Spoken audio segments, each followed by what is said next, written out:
Nesse filme, eu quero dar prosseguimento à tarefa de limpar essa máscara aqui no Photoshop. Ok, se a gente observar a máscara que a gente acabou de fazer, eu vou Ctrl-clicar nesse cara aqui, a gente percebe que a gente tem ainda uma série de problemas, mas eles podem ser facilmente solucionados com algumas passagens do brush. Ok, eu vou voltar aqui para o canal de Channels, só para indicar que tem duas maneiras pelas quais a gente pode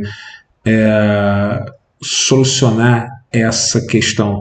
A gente pode pintar diretamente sobre a máscara, ou seja, produzir os retoques com o brush diretamente sobre esse cara aqui, ou então a gente pode tentar associar essas duas máscaras aqui para, ao invés de tentar resolver os problemas sobre esse cara, manter de uma certa maneira o registro sobre as etapas pelas quais a gente vai passando. Obviamente isso é um cuidado desnecessário no workflow do dia a dia, mas para esse momento que nós estamos aqui, vale a pena ter essa informação. Ok, eu vou duplicar esse canal aqui, vou chamar esse cara de Mask, vou dar Enter e vou adicionar as informações que a gente já reteu desse canal aqui para esse cara. Para isso, eu clico nesse sujeito, Ctrl-clico nesse cara, venho aqui nesse sujeito aqui, coloco a cor de fundo como sendo branco, a da frente como sendo branco e a de fundo como sendo preto, e teclo Alt Backspace nesse cara aqui.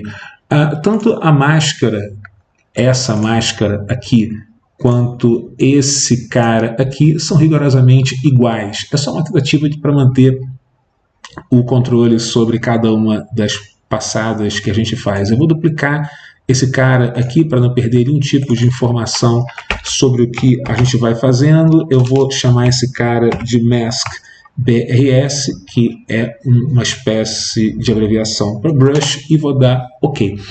Ok, eu venho aqui com o brush e a primeira coisa que eu tenho que fazer é retirar esse lixo que ficou aqui em cima. Eu vou colocar a cor da frente como sendo preto, vou me aproximar um pouco mais desse cara, vou aumentar um pouco mais o tamanho desse sujeito aqui, vou clicar aqui, arrastar e eliminar esse restolho preto, Ctrl 0 para voltar a cor inicial, passar aqui dos lados, caso tenha sobrado alguma coisa que porventura eu não esteja vendo. Aqui embaixo tinha umas coisas um pouco cinza.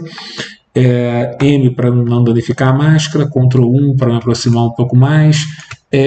Ok, agora vem a parte que realmente interessa, que é retocar a parte de dentro da máscara.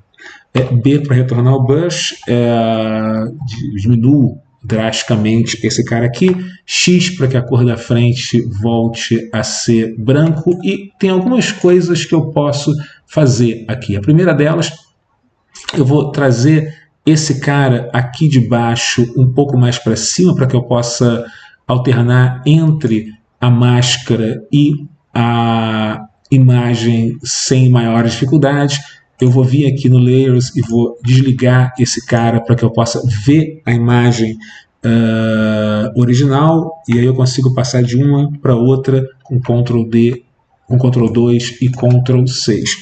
Ok, eu vou começar a eliminar esse lixo aqui, vou diminuir um pouco mais esse cara para ter a certeza que eu estou fazendo um serviço pelo menos um pouquinho decente. Vou clicar aqui, aqui, e tem uma coisa que é importante nesse momento que diz respeito a esses detalhes aqui. Vou tentar retirar esse lixo daqui, essa região um pouco mais delicada. Eu vou tirar esse lixo que está aqui embaixo, vou me aproximar um pouco menos, olhar para esse lado aqui, vou tentar corrigir esses detalhes aqui do olho, me aproximar de maneira bastante dramática desse cara, clicar aqui e aqui, aqui, clicar e arrastar aqui, tentar me livrar desse lixo aqui. Como eu falei anteriormente, em algumas horas, pintar dentro de uma máscara no Photoshop não é uma das coisas mais interessantes que você pode fazer dentro do programa, mas é, em vários momentos, absolutamente imprescindível. Ok.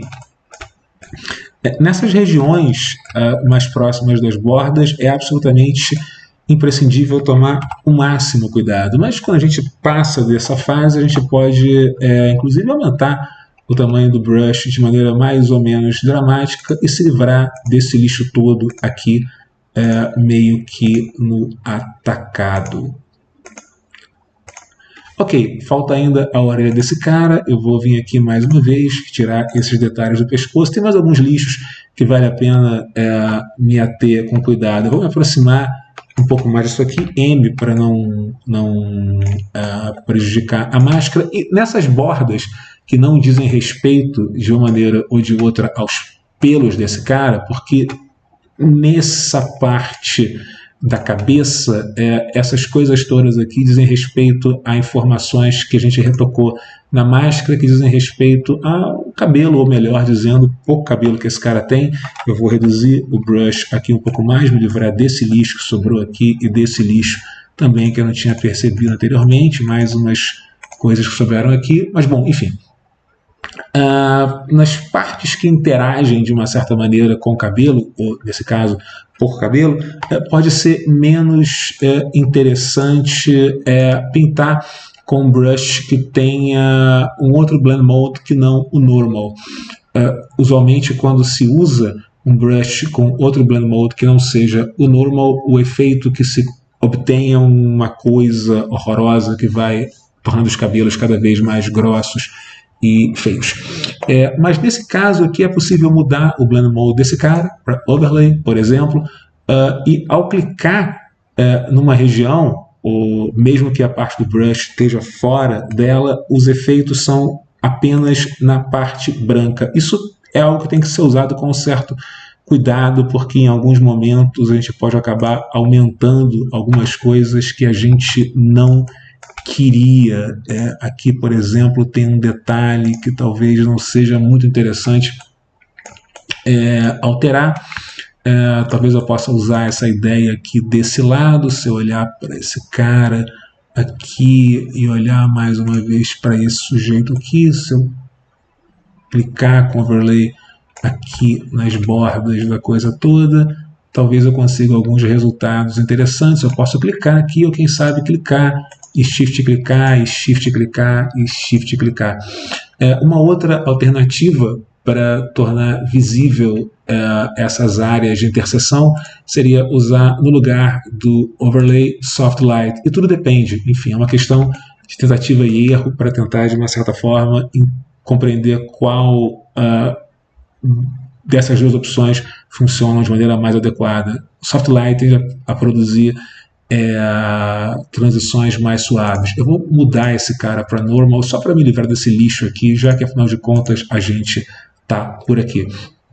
Uma outra opção para retocar esses detalhes sensíveis de uma máscara é utilizar essa opção aqui, o Dodge, quando a gente tentar pintar as partes brancas, e é absolutamente imprescindível que eu use o Dodge com o range marcado para highlights, ou caso eu queira intensificar as partes pretas, utilizar o Burn com a informação setada para shadows, como por exemplo aqui nessa região em que sobra algum lixo